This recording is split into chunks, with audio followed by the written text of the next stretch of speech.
The Brewers and Mets are still on top, while the A's bats are getting hot. The Rockies staff is the best the league has ever seen, but hits have been few and far between. Get ready for a look back at May on This Month in Wiffle Ball.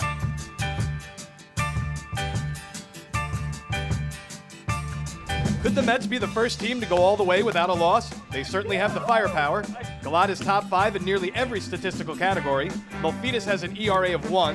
Dan Doobie leads all rookies with 14 RBI. And Chris Dooley should be off the DL any day now. Their biggest test of the season comes Week 4 with a game against the also unbeaten Brewers. All eyes will be on Field 1 at 2:30. The 6-0 Brewers have defied all odds with outstanding pitching by rookie Ryan McElrath and veteran Joe Gallo.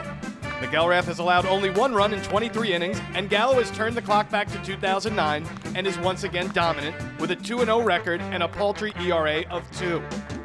Paraskevas is among the league leaders with 3 home runs, but they've all been of the solo variety. With a game against the Mets and a game against the A's Week 4, Bomb Solo is going to have to drive in some runs, or the Brew Crew might not only record their first loss, they may get swept into 4th place. Like the Brewers, the 4-2 Yankees have been a huge surprise in 2012. And like the Brewers, they have been the beneficiary of some outstanding pitching by a Gallo. Nick Gallo, younger brother of Joe, has been a revelation for the Bombers.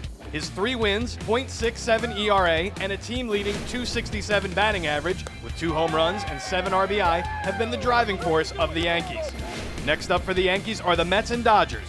While a split may be the best they can hope for, a loss against the winless Nationals last week could be a sign of things to come. The 5-1 Rockies were the favorite back in April, but with only 3 runs in their last 4 games, one has to wonder how much longer Hercules and Zeus can hold the league scoreless. That's right, scoreless. Through 6 games, Kenny and Trineri have yet to allow a run. While they lead the league in every pitching category, they are going to need a little more of this, or they are going nowhere in September. On paper, the A's have the best lineup in league history. On the field, they have averaged less than 2 runs a game. With names like Lando, Squitieri, Maniscalco, and Robles, you would expect some double-digit scoring, but it just hasn't happened for the A's. A sweep this week could be a step in the right direction. The Mariners surprised a few teams early, but a run-in with the Brewers Week 3 brought them back to earth. Nevertheless, they could have the deepest rotation in the league, and they all can hit.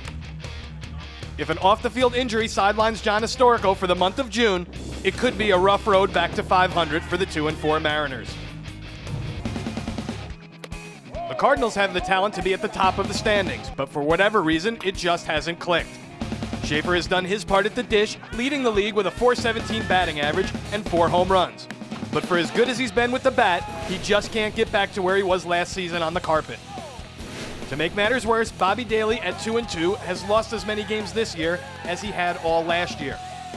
Will Week 4 be a turning point for the Cards?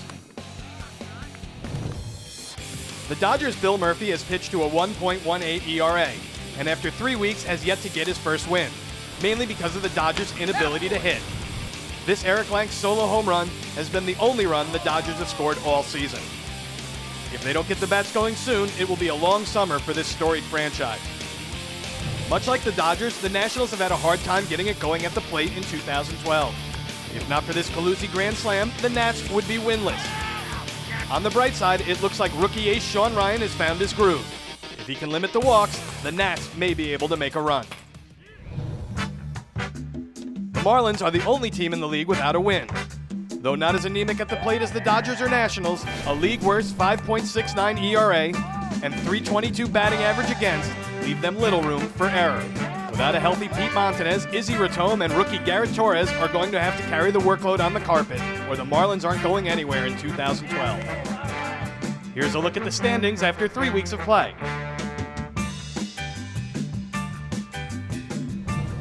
That's all for this month. Join us next time as we look back at the month of June on the next episode of This Month in Wiffle Ball.